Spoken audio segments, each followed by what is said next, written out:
not an orphanage, so our kids don't live on site. So our kids will wake up in the morning at their home, wherever that is. Some of them, most of them are single or double orphan, meaning they've lost one or both parents. So if they're double orphan, they're living with an extended relative, usually an aunt or an uncle or grandparents. We do have a few kids that don't have family at all, and so they're living with some of our Elpis staff, or they have an older sibling that's taking care of them. And so they're waking up at home, whatever home looks like for each one of them. They're coming to the feeding center in the morning for breakfast. It depends day to day. There's a lot of injera, so injera is the staple bread of Ethiopia. So they eat a lot of injera and wat, some rice, and it's pretty consistent for every meal. Some macaronis, noodles, some vegetables, meats occasionally.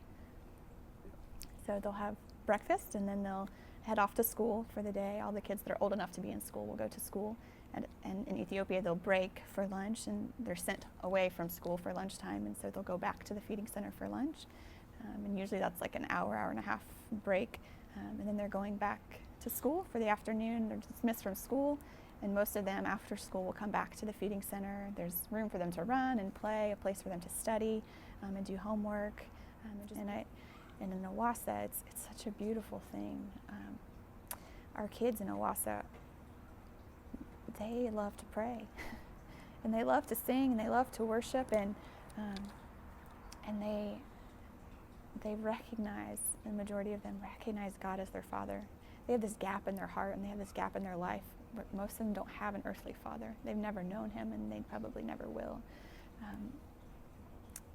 But they see God as their Father, and they sing and they worship, and they do this on their own accord. We'll come to the feeding centers in the afternoon after a day working, wherever, and we come in and our kids are gathered, and they're just on their knees and they're praying or they're worshiping, and then we just jump in and join them, and so they lead it. And some of the older kids are leading the younger kids, and it's really for us, it's a beautiful thing, and we're so encouraged by it.